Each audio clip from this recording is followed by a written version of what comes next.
Good evening. It's Sunday, the 5th of July, and welcome to the Pompey Politics Podcast, the podcast where we explore matters of local, national, and even international political importance in a calm, reasoned, and balanced way.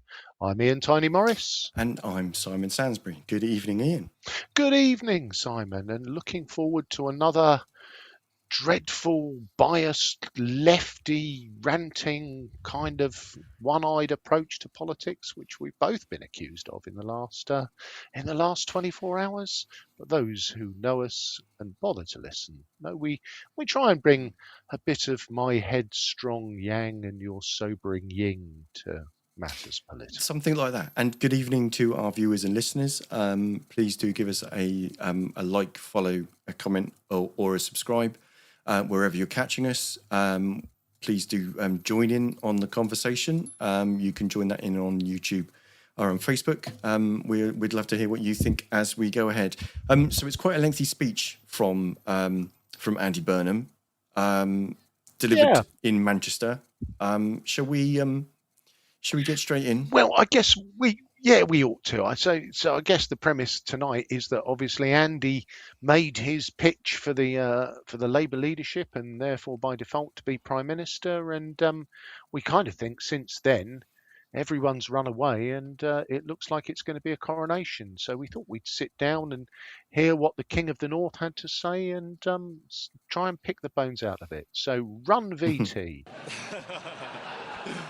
Are you ready for this? I'm sounding like I used to sound when I used to DJ across this great city, and I'm probably doing that because I'm missing it so much. I'm missing all of you. I am missing all of you, missing this place, the people. You were just brilliant to me in my 9 years as mayor. I could not have asked for better backing. You were there at my back all the way through. And I will never forget what this place did for me. It's been such a wrench to leave that I've had to get special permission from what people in Westminster call my Manchester clothes. I've had to get special permission to wear them this morning. Sorry, Kemi, about that. However, I have bowed to public pressure on one front. I have bought some new running shorts.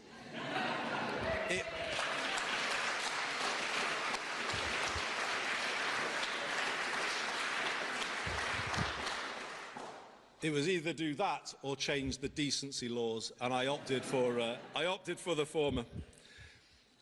But I can't tell you how glad it makes me that we meet at this big moment in one of my favourite places on earth, the People's History Museum.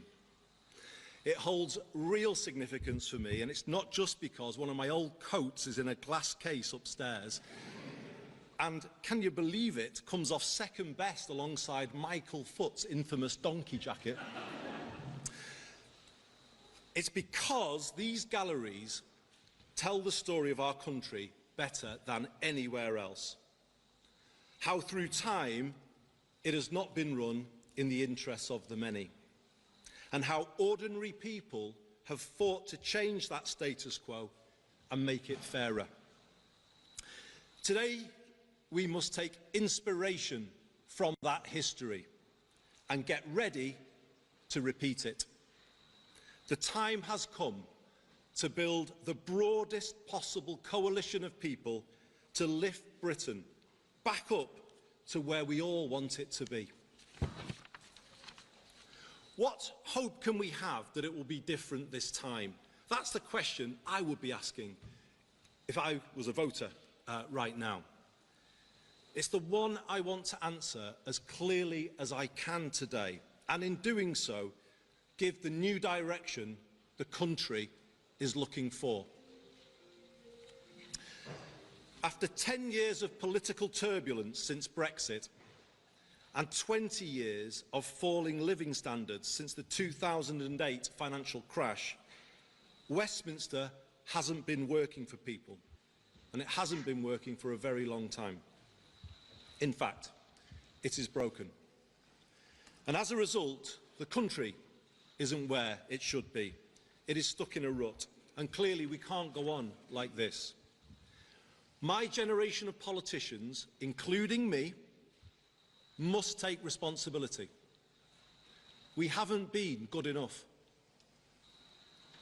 But instead of being honest about that, the parties have continued with politics as usual, finger-pointing, point-scoring. Now, that might matter less in a world where people's lives are getting better, but when they are not, it is dangerous and destructive of what remains of public trust in politics. We cannot go through another decade like the one we have just had. We need a new determination to raise living standards of every single person in this land. And we must accept that, to do that, to fix the economy and the country, we need to change politics, and we need to do it now. So far. Well, a very jovial start, wasn't it? Quite a different and more relaxed tone. You know, Sir Keir, Dryer, son of a toolmaker. Andy playing to a home crowd. What were your thoughts on the opening? Well, I thought it seemed a much more natural tone. He was certainly seemed a lot more comfortable, and more personable and human. And I don't know whether that's just like you say, he's playing to a home crowd, or whether in comparison, kind of, Starmer is trying to be so many other things that he's not. I don't know. I just feel that this kind of, it seems like a speech, someone you can carry on listening to, which is kind of half the battle for the first minute. So. Well, and I guess so. The only other thing I did think, he stopped just short of using the reform broken Britain. Yeah. He used the word broken. Politics is, so a little bit strayed close to their arrangement. And of course, I've got to apologise for the very triggering nature of the C word, coalition, broad coalition of people. Yeah. Okay. A decent enough opening salvo. Okay. Well, let's hear what happens as he lays out the problem. So let me state my clear intention as I put myself forward.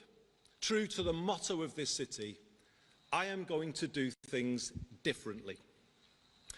I am going to break with the more of the same approach that has got us here. I am going to give Britain the circuit breaker it needs. By building a more collaborative politics in Westminster, by taking power out of the centre and putting it in the hands of the people and places who can use it best. And in so doing, creating a new sense of agency, possibility and hope flowing around the country. We will make politics work for you and the place where you live. I know it can be done because we have done it here. When I started as mayor in 2017, we set about building a new approach, a new politics based on the exact opposite of the Westminster approach. Place first, not party first. Problem solving, not point scoring. Long term, not short term. A decade on, it's incredible how much we've been able to achieve by working together instead of fighting against one another.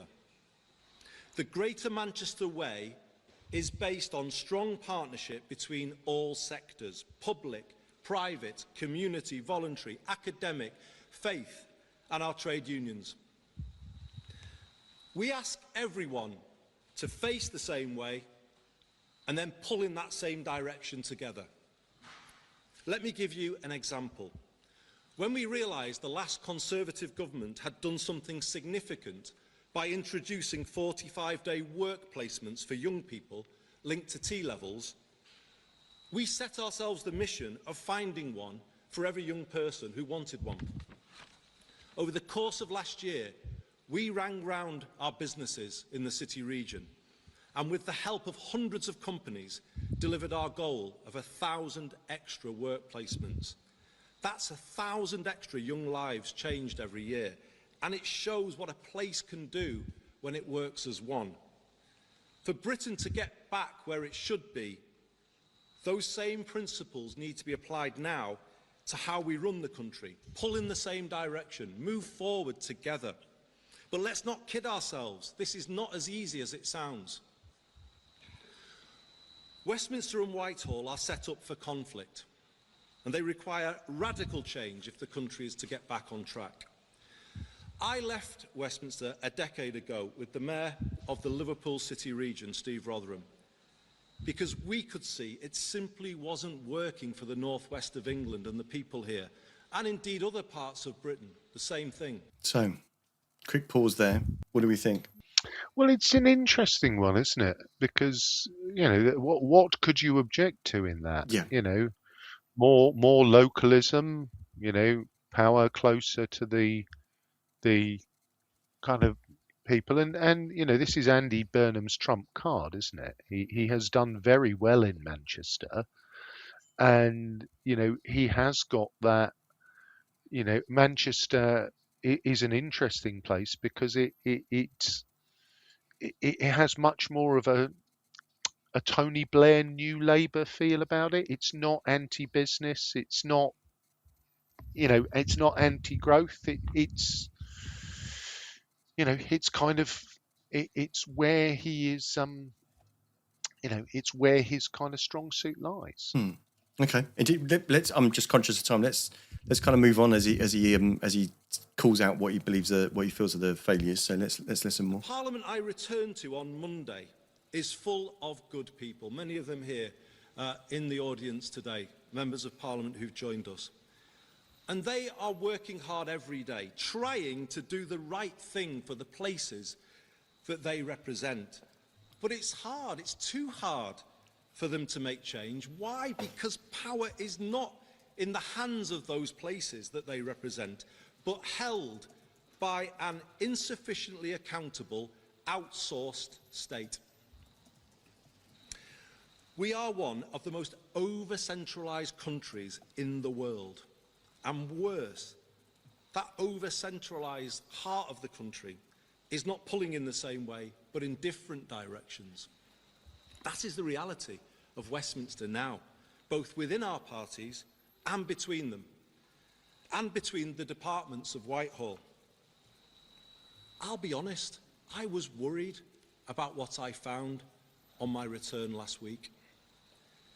It is a more fragmented, disjointed place than the one I left. And frankly, unhappier. I will work hard to change that culture, leading from the front and showing how things can be different. Letting MPs be authentic representatives and not using the whip system to create fear or close down debate. Involving more people in the work of the government and drawing on the breadth and depth of talent and expertise our party has to offer. While the political direction I set is not up for negotiation, I will build an inclusive team at the very highest level so that all parts of the party and the country can see themselves reflected and represented in it. And may I say, I will not announce those decisions on appointments. Certainly not today, and indeed not until the end of this process. So until then, feel free to discount the wild speculation in circulation. Message from the back of the room there. Good morning, Mr. Mason.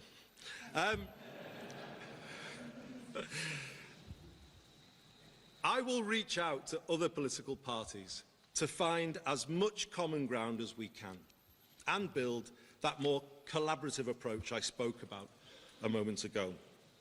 So, a greater sense of unity in Parliament will then allow us to give a clearer sense of direction to Whitehall. I was struck by recent comments from ministers expressing their deep frustration at the Whitehall turf wars. Like Parliament, the civil service is full of good people trying to do the right thing, but they are held back by the structure and culture in which they have to work. It is too adversarial, and too much time is wasted with departmental silos battling each other and battling the Treasury rather than getting things done. How can the country pull in the same direction when that is the reality at the very top? And as mayors, I'm sure I speak for the front row here, as mayors we have felt similar frustration over the years when those same departments constantly push back against our legitimate requests to improve our places by devolving a fraction of the power and resources they hold. The truth is this: the country spends too much time arguing and not enough time doing. I'm not sure this Whitehall culture could ever be justified. It wasn't justified when I was a minister almost 20 years ago, but it certainly can't be justified now. The stark imbalance in resources between national government and local government is holding back growth. If councils can't fix potholes, what chance do they have of bringing forward major regeneration schemes to get growth going? While national government has got bigger, particularly since the pandemic, local government is threadbare and without the resources to fulfil even statutory responsibilities. This is not just bad for councils and the areas they serve, it is bad for everywhere. It is bad for London and the South East. The whole country suffers when the regions and nations are not meeting their potential, and Londoners are left with an overheated economy and an overcrowded housing market. It is actually bad for national government too, because we will never get the growth up to the level Britain needs unless every single postcode in the land is set up to contribute to it. This country hasn't thought in that way before, but with the Makerfield test at the heart of decision-making, it will do from now on. Okay. So, if councils can't fix potholes, what chance do they have of bringing forward regeneration schemes to set growth? Not using a whipping system? And a playful nudge in the direction of the media at the back? Yeah, I mean it's that difficult one, isn't it? Because it's that element of, I guess, when it comes to the centralized, everybody thinks government, the government's got it wrong, government's got its priorities wrong. But surely the infighting within government is caused by tough economic times. They're all fighting for slices of pie, aren't they? And I guess whilst philosophically I understand what he's saying, and the kind of councils are threadbare. When I look at local council job boards, they don't seem particularly threadbare just at this point, based on the number of roles they're advertising and what they're paying. So I'm a little bit. I'm not sure I'm buying into his local is good and central is bad narrative, but I guess as somebody who has been successful in you know in you know in kind of in Manchester, I guess that was always going to be his shtick. Yeah. By the way, we literally only got one eye of you on the screen because you're right there. Yeah, there you go. You're fine. And that's all right. You'd found a comfortable place for you, but it was for those watching the show. I just found it. I just found those were very interesting and stark points.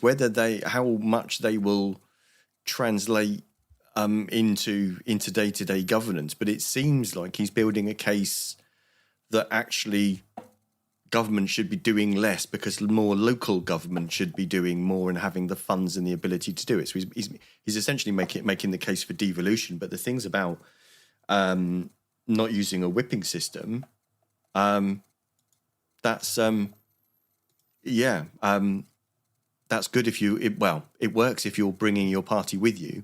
I mean, he's also obviously got a massive majority on his side, so he's not like Yeah, he's kind of pushing for that. But it's a yeah, it's a zero risk game, isn't it? Because on the votes that truly matter, you know, does the whipping system stop people from voting against their own government? Well, most of the time it's suicide if they. Do you know what I mean? It's that they may not be whipped into voting. So, yeah, a little bit. Let's hear some more. Let's see whether there's a bit more substance to To make okay, it this. happen, we will bring about the biggest rebalancing of power our country has seen. It is time for Whitehall to accept that growth cannot be ordered from the top down. Instead, it can only be nurtured from the bottom up. It comes from having the power at ground level to make a real difference, from a clear shared vision that everyone can understand and investors can back. It comes from running sound finances, as we have done here in Greater Manchester, which in turn gives businesses the stability and the confidence to invest, increasing their productivity and adoption of new technology.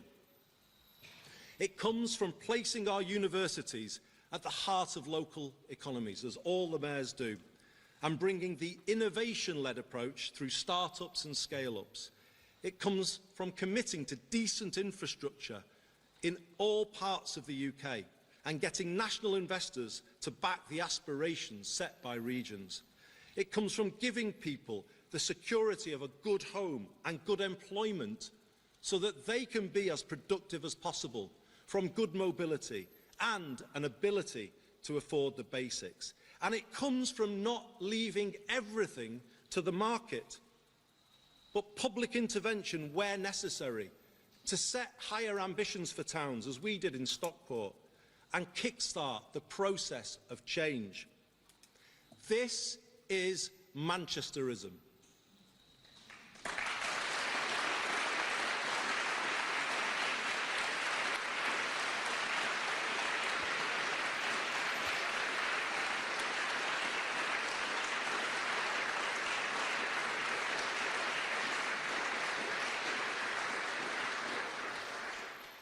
I think I even saw the Mayor of Liverpool clapping at that. It is a vision for good growth and a rejection of the old trickle-down model.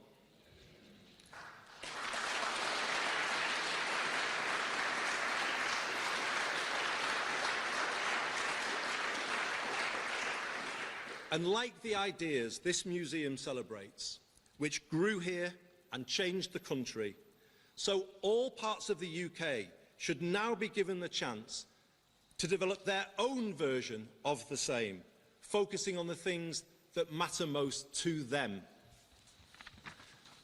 Good growth in every British postcode. What a sea change that would be in the way UK government thinks about our own country.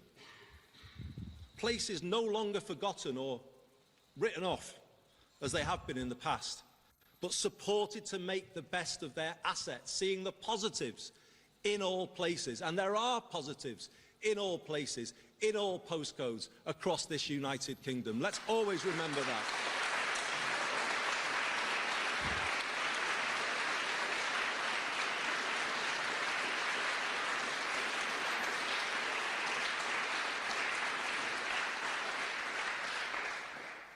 Powers for our rural economies to address issues specific to them, like inadequate transport.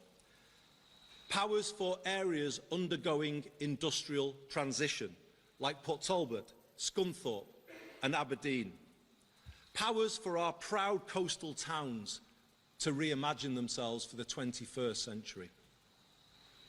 And yes, more powers for London too, over education and housing, so that London can do more for itself and remain the world's greatest capital city. And you heard that here from Manchester.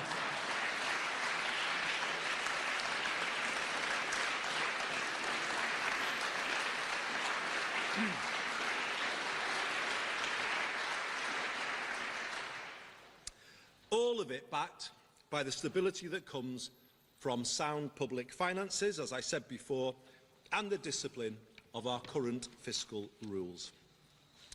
I hope people can begin to feel, hopefully you can, some of the excitement that comes with the change that I'm setting out today. It promises a new era of possibility for Britain, possibility in places that haven't felt it for a very long time. And I know, because I heard that from people on doorsteps in the by-election. But let's give them that feeling, that ability to hope, to aspire to better. The change will be the biggest change in our lifetimes to the way the country is run. And it is consistent with the 2024 manifesto. So, consistent with the 2024 manifesto, discipline of our current fiscal rules. Fiscal rules. He said he could feel the excitement building. I got excited. Love a fiscal rule, me. A different website. Fiscal discipline, eh? Sound public finances. Not leaving everything to the market, but public intervention where necessary.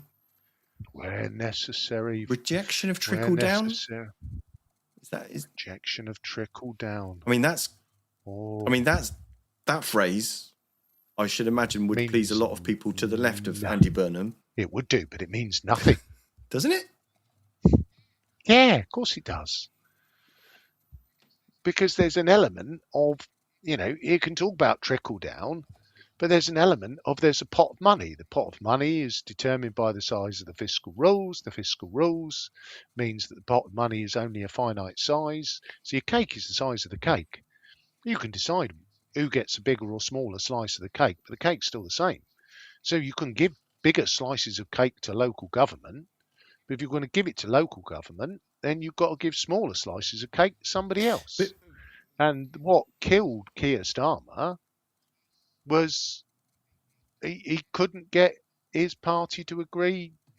Everyone could agree which slices of cake should be bigger, but nobody wanted any slices of cake to be smaller. I think the difference is Burnham is making the case for how to make the cake bigger.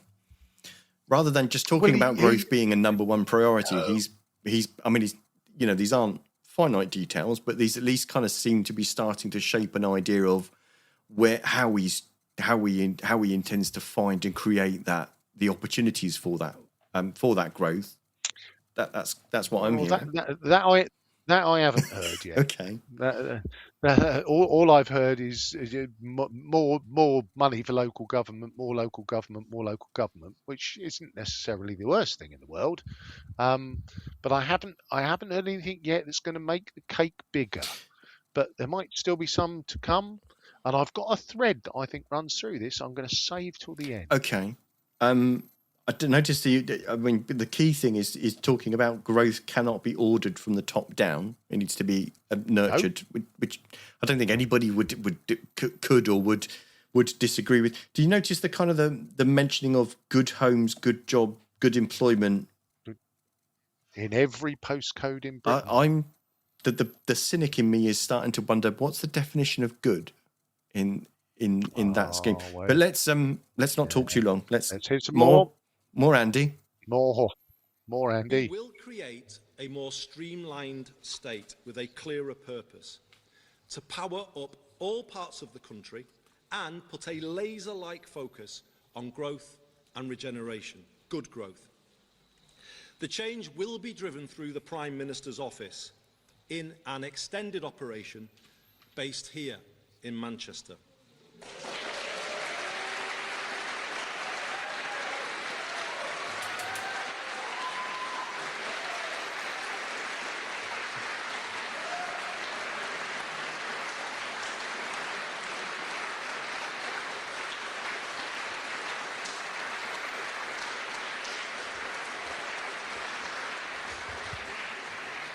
But here's the important thing.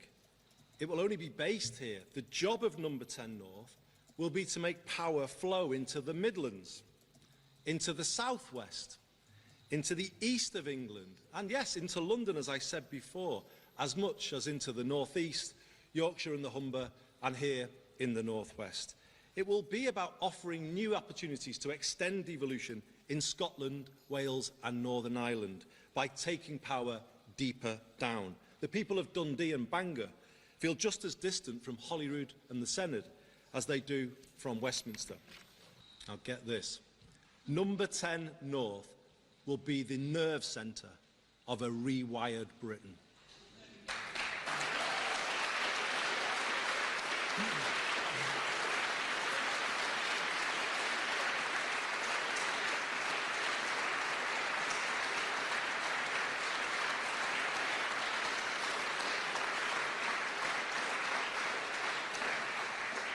It will be the conduit through which we redistribute power and resources across the UK. It will coordinate all parts of government at national and local level to agree a long-term economic strategy and help all places set new growth ambitions. It will be given a mission to strive for equivalent living conditions in all parts of Britain, borrowing from the German Basic Law. It will make place-based collaboration the new operating principle for UK PLC, requiring all government departments and agencies to support strategic and local authorities with staffing and resources. And let me say this very directly.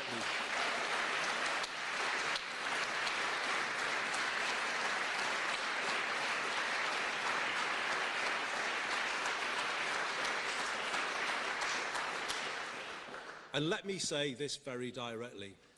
The days of Whitehall fighting the devolution power into the regions and nations are over, for good. So it seems that Andy Burnham is auditioning to be the first Prime Minister in history to give themselves less power. And I'm not saying I disagree with him, but it's I'm not sure that he no. is. Well, you don't think that trying to move all of this power out of Westminster doesn't put less of it under his direct control? No, you sound, or maybe are you even more cynical? No, it's not a cynical thing. It's the element of it, it's that element of, it's how much do you believe is possible. Scotland has had devolution for an awfully long time. It's had the powers to set its own tax levels. It has pretty much been able to it has had very high levels of devolution. It's done very little with it. So there is that element of, he talks bravely there about a streamlined government. Well, any of us who've worked in industry or business know what streamlined means. What does it mean, Simon? It means less people. It means less people. So I am not, forgive my, perhaps this is cynicism, but the civil service is heavily unionised. The unions pay Labour's bills. I am not convinced how effective a Labour Prime Minister is going to be at putting massive streamlined efficiency gains through central government to free up the resources that are then available to give more power locally. If we remember some of our episodes recently on local government reorganisation, if you remember, the savings come from getting all of those 14, 16 local authorities to come together and find efficiency gains by working collaboratively. I don't remember us being terrifically optimistic about that being able to deliver quickly. Well, no, I mean, he speaks to timelines in a minute. So kind of put a pin in that. But I just find it an interesting. It's an interesting departure. I mean, if he can genuinely move more government functions out of Whitehall, then to me that actually overall sounds like a good thing. But the $64 million question is, can you do it? Well, and I guess there's just one final point on that, which is fascinating because for me, Whitehall, central London, enormously expensive, housing crisis, massive wage inflation, unaffordable. That's part of the challenge of central London, isn't it? If you look at the growth in central Manchester, property prices have skyrocketed. You know, that success creates its own infrastructure and ecosystem, which eventually prices out the people. You create your own hotspot. So when, you know, if I am a senior civil servant earning £100,000 a year on a final salary pension in London, and you offer me the opportunity to go and work in number 10 North, well, you know, I'm going to be looking for a nice house in somewhere in towards number 10 North. It potentially will just. I'm not convinced it's not just going to move the problem elsewhere. Well, yeah, but It will. even I get what you mean about an increase in demand in those areas, and you know you get the same sort of thing with satellite towns, essentially, you know, becoming Yeah, basically, you know, places where people live, and then dormitory. they transport into kind of major cities, but it's still going to be cheaper than London. Yeah, central Yeah. London. But I think that's the point I'm Mm. making is that if you look at, and again, I don't want to be derogatory, but if you look at the nice areas in and around Manchester, you know, those have seen price inflation. You know, if you go back to, you know, he's talking about 2008, that you've seen massive rises Mm. there. You know, and it's that difficult, you know, it's that challenge, isn't it? You know, we you know, his thing, good places to live. You know, well, you know, we all know Mm.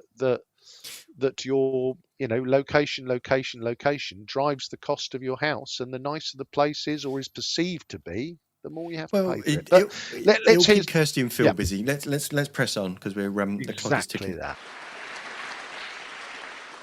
I have had 10 years of fighting the Whitehall machine, blocking this place's progress, the progress of people here, and I am simply not prepared to accept the same for any area coming after Greater Manchester. The whole of Whitehall will now be required to get behind our places and work together with them to make quicker, more joined-up decisions.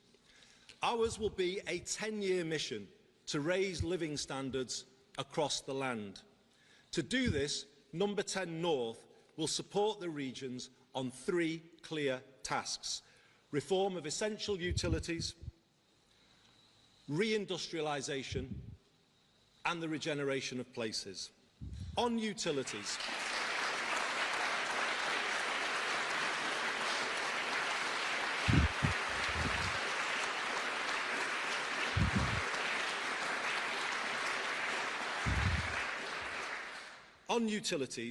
we will ensure all parts of the UK are able to take greater public control of essential services like water, housing, energy and transport, learning from the model that has transformed our bus networks here in Greater Manchester.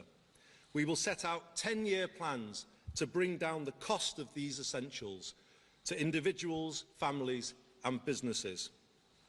On reindustrialisation, we will support every region to set clear and credible industrial ambitions and provide the support to achieve them, encouraging more cross-UK partnership between places with complementary industrial clusters, as Cambridge and Manchester have done on life sciences. We will consolidate public and private investment at a place-based level and help all areas establish good growth funds, as we have done here in Greater Manchester. We are such an inventive country, and going forward we can be the world's leading innovation nation. This is the key to higher growth, and I want more world-beating British manufacturers and service providers at the frontier of new technology and exporting to the world. I will back our scientists, technologists, entrepreneurs and creatives, as I have done here, and show how Britain will be the innovation nation of the next decade. We will get better at capturing full value from their ideas for UK PLC by changing the culture in Whitehall when it comes to backing British industry.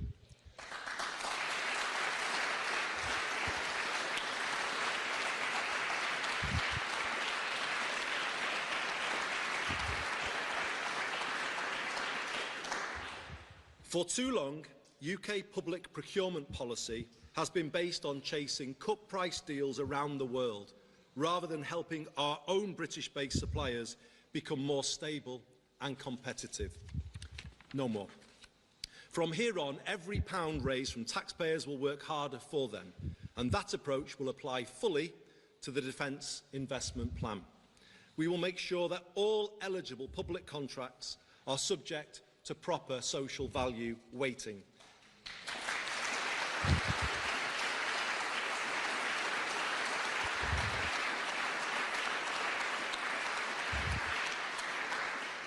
And we will do that to make sure British-based companies are in a better position to win those contracts. This change is essential, given the need to build our own resilience in places across the country in an increasingly uncertain world. We need to safeguard sovereign manufacturing and production capability across the country in critical sectors like steel, defence, energy, food and farming, rather than just being prepared to let it go, as we have sadly done in the past. In return,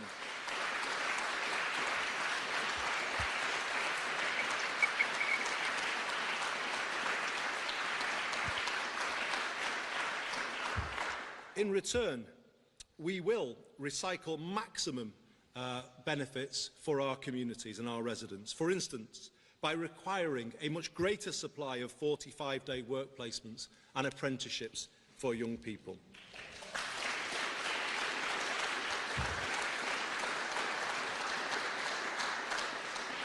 I take very seriously the findings of the recent report by Alan Milburn. We need a complete rethink of how we support the next generation to succeed, and it has to start with the education system.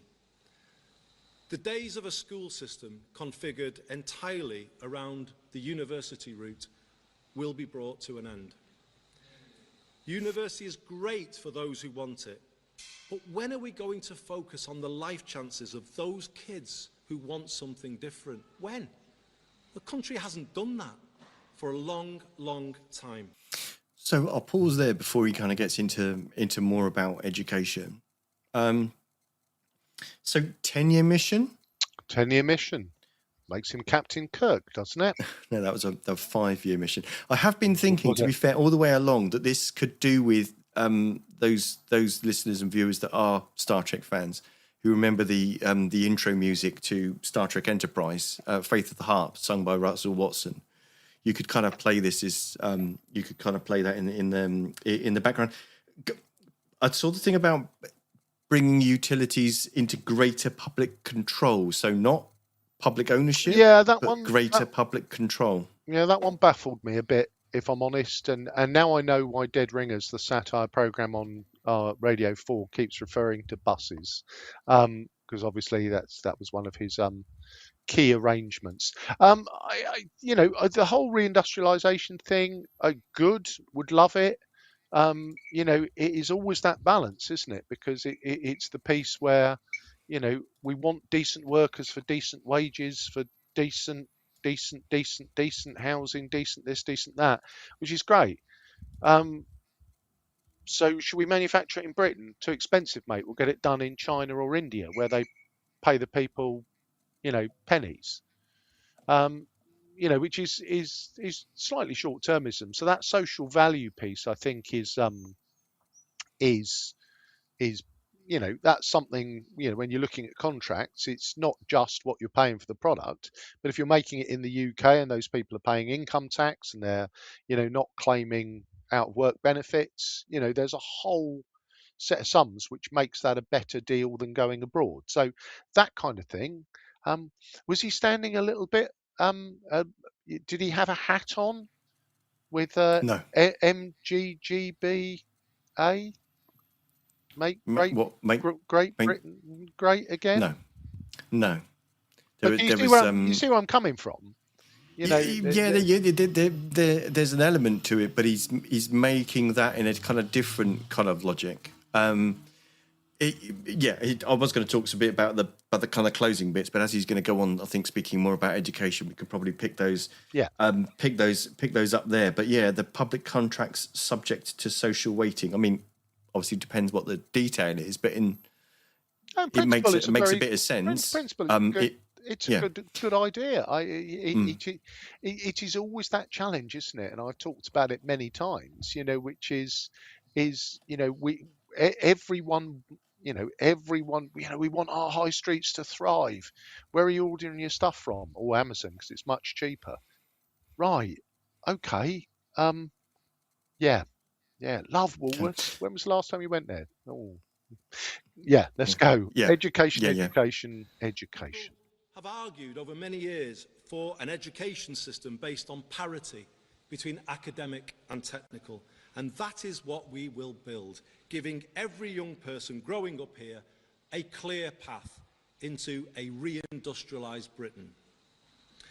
Where young people need mental health support, it should be provided as part of in-work support. And we will answer the call from the mayors, and particularly the Mayor of the North East, for devolution of employment support and changing the way we support and sustain people employment, working much more through our community and voluntary sector at a grassroots level, working with organisations people trust to help them, rather than going to places that they fear. This is the difference that the mayors can make, and in doing that, we will reduce the welfare bill in a way that is fair and lasting and helps people move forward. Another way to do that is by repairing the public housing stock. Britain has lost almost 1.5 million council homes since the 1980s, and around the same number of people are now on housing waiting lists and have been there for a very long time. As a result, the country is in a housing trap. We are forced to chase rents in the private rented sector through the benefit system. When governments try to control these costs by freezing local housing allowance, it makes families homeless and places unfunded pressures on councils when they have to pay for temporary accommodation. Britain's housing crisis is having a ruinous impact on its public finances. So, working with local areas, Number 10 North will oversee the biggest council house building programme since the post-war period.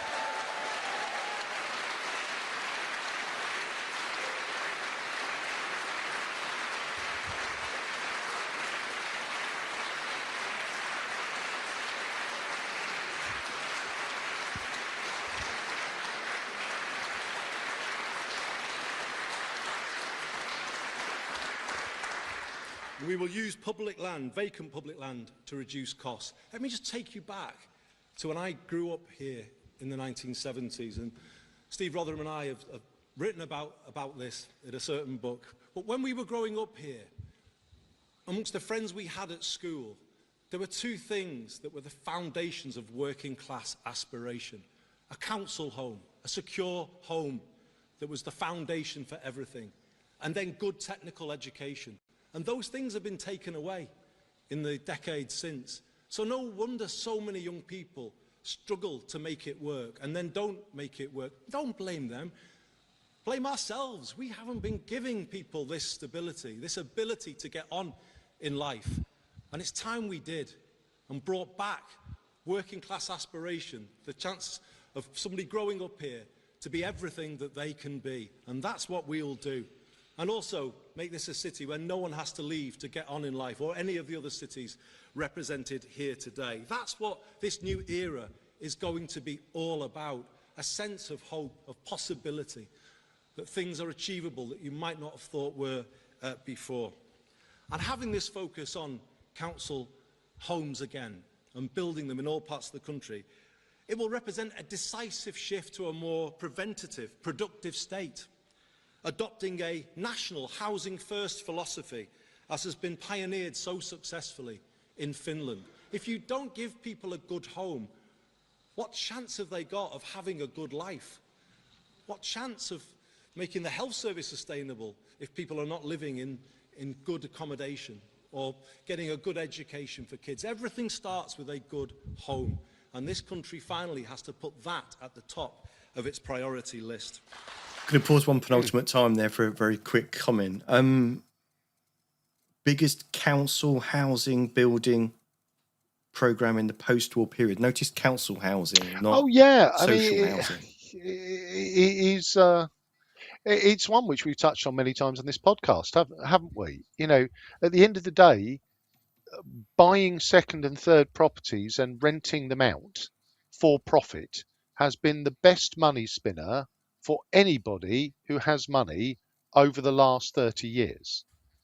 And you kind of look at it and think, well, you know, there is both sides of the equation. You want to train more young people, take them out of the university route, teach them a trade, get them to build council houses, reduce the burden on the cost for housing benefit.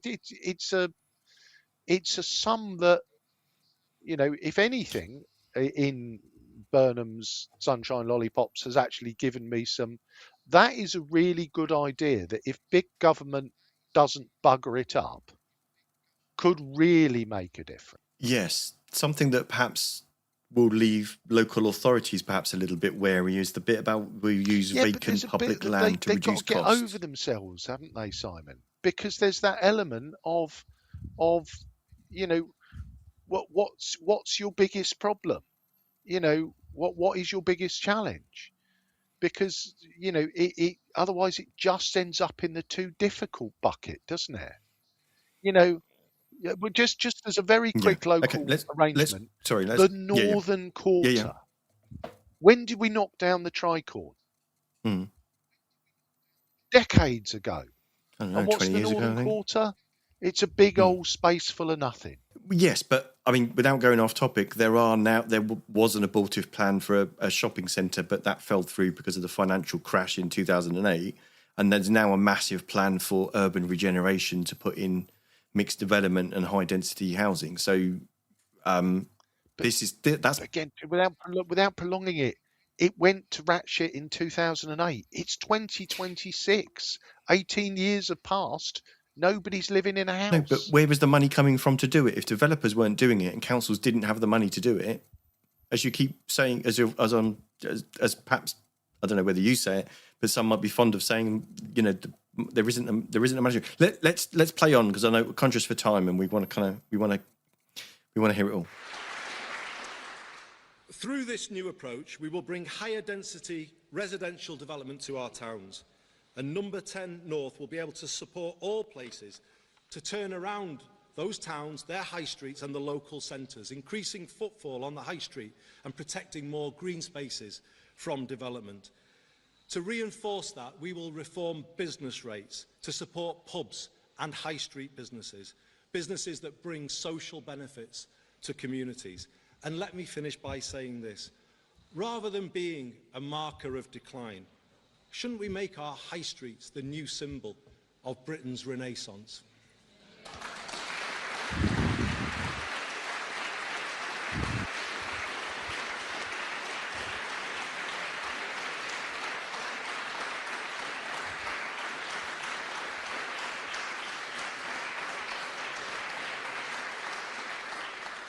Ours is a 10-year mission to raise people's living standards. I know people can't wait forever for change. I heard on doorsteps in Makerfield how people need a bit extra now to help with rising costs. I will do my very best to deliver it, and whilst not taking risks with the public finances, will seek to give Britain some breathing space as soon as I can. People need to be able to look forward to a night out or a holiday with the kids. People need hope. This brings me back to where I started and the stories told in this building of how ordinary people, right back to Peterloo 200 years ago here, changed a British state not built with them in mind. Our modern challenge is exactly the same. An economy which, from the mid-1980s onwards, has not been built with them in mind and instead has handed more to those who already have most and left people overpaying for the basics. If people in 1844 could form the cooperative movement in Rochdale to lower the price of food, then why can't we act now with similar courage to make life better? Imagine what things could be like if we succeed. Imagine what it would feel like to live in a country wired to work for ordinary people rather than against them. Imagine if all local areas could build homes people can afford to the point where they could guarantee one for everyone. Imagine if we could bring down the cost of energy for people and businesses and the good things that would come from that. Imagine good growth in every postcode and hope in every heart.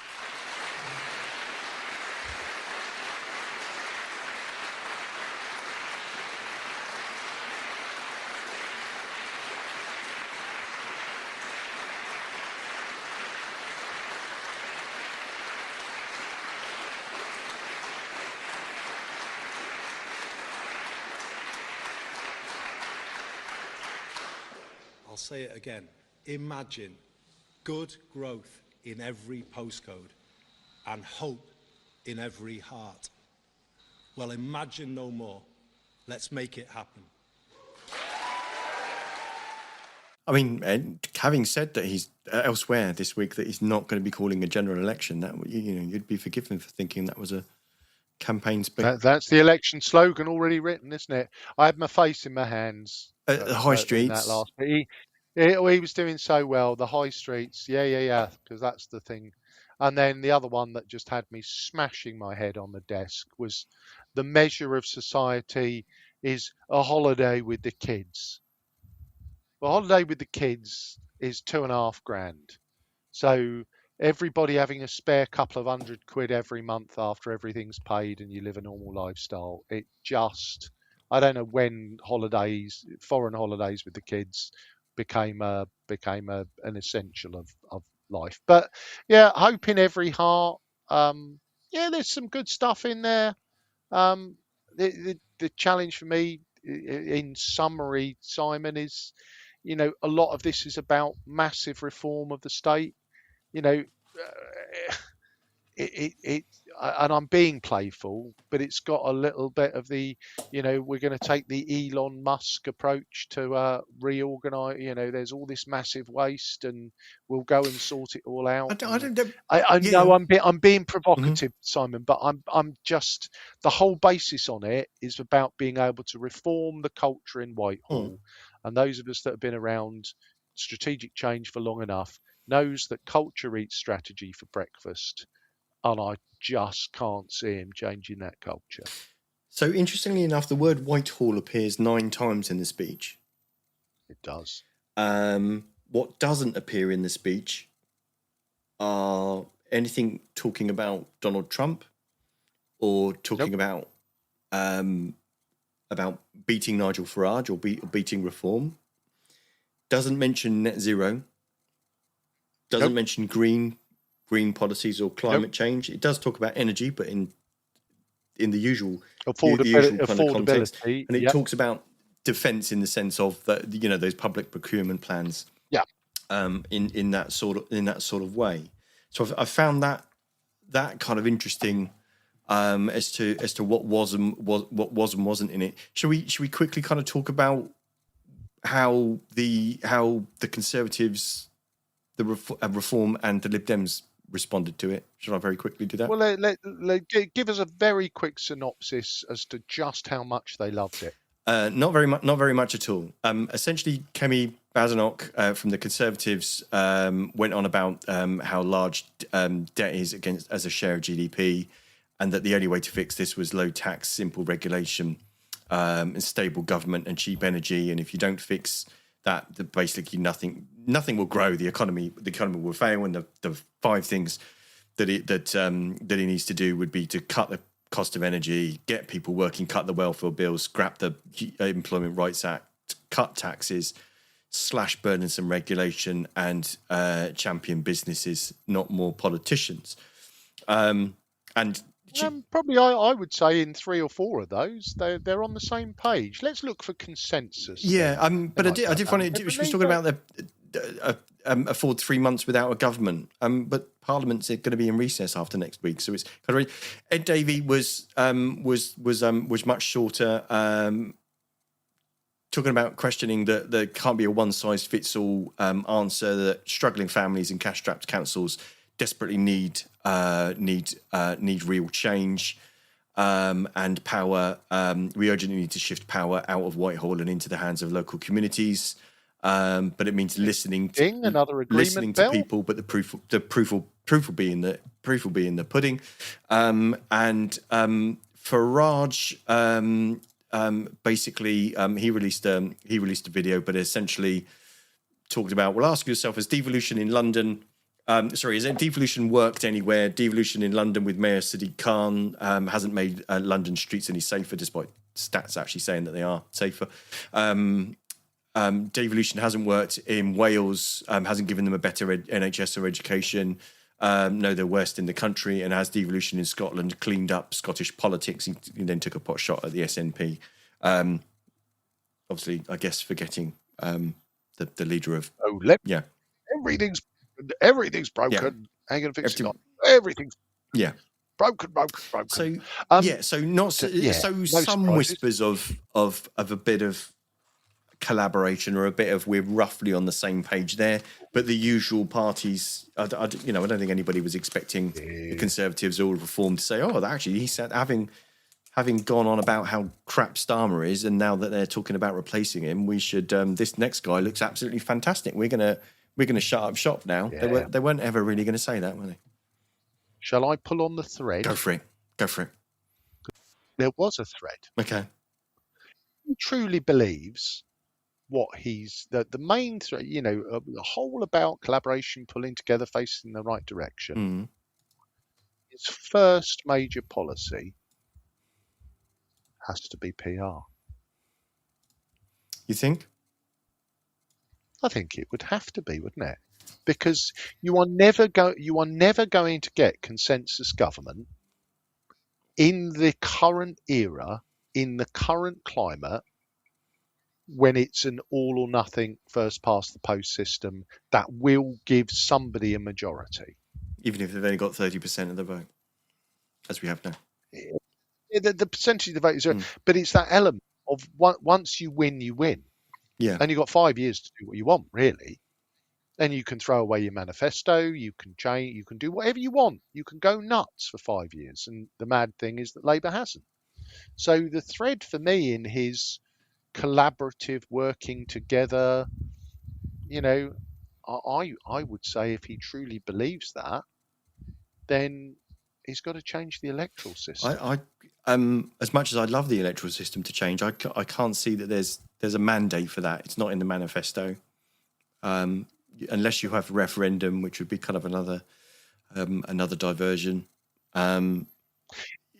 No, I would agree with you, but there's this element of how do you make the cultural change to consensus politics in the current environment where what you've got at the moment, and maybe things are changing, maybe things are settling back down, where you have the far left and the far right who are creating the politics of division.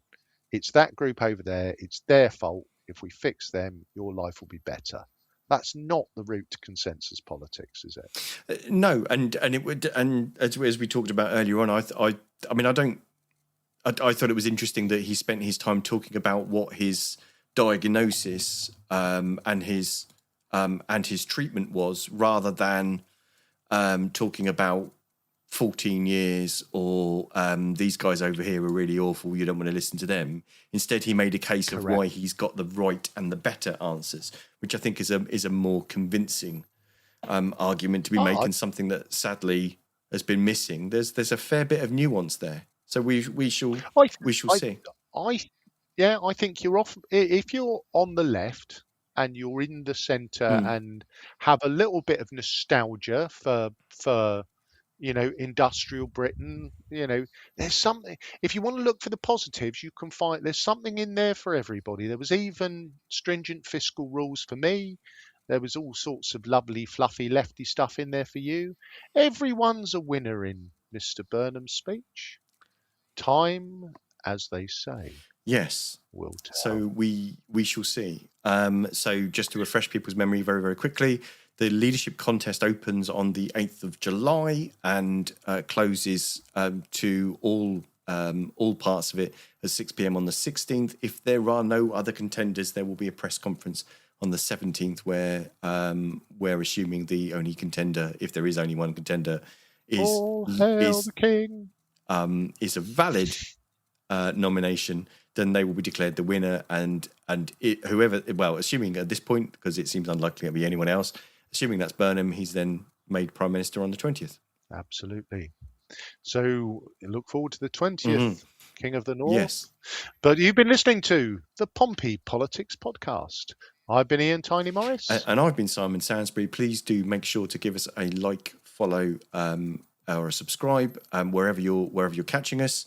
We'd love to hear what you've got to say actually about that speech and about what Burnham had to say and about how that works out. Do catch us. Our next episode will be PMQs on Wednesday at 7 p.m. Starmer's penultimate episode of PMQs before the regeneration into the next Doctor. Oh no, sorry, that's a different thing. So do catch us then, and we'll see you then. Thanks very much. Don't forget to like, follow and comment on Facebook, or comment and subscribe on YouTube. Find us on all the social media platforms: Facebook, X, YouTube, Threads, LinkedIn.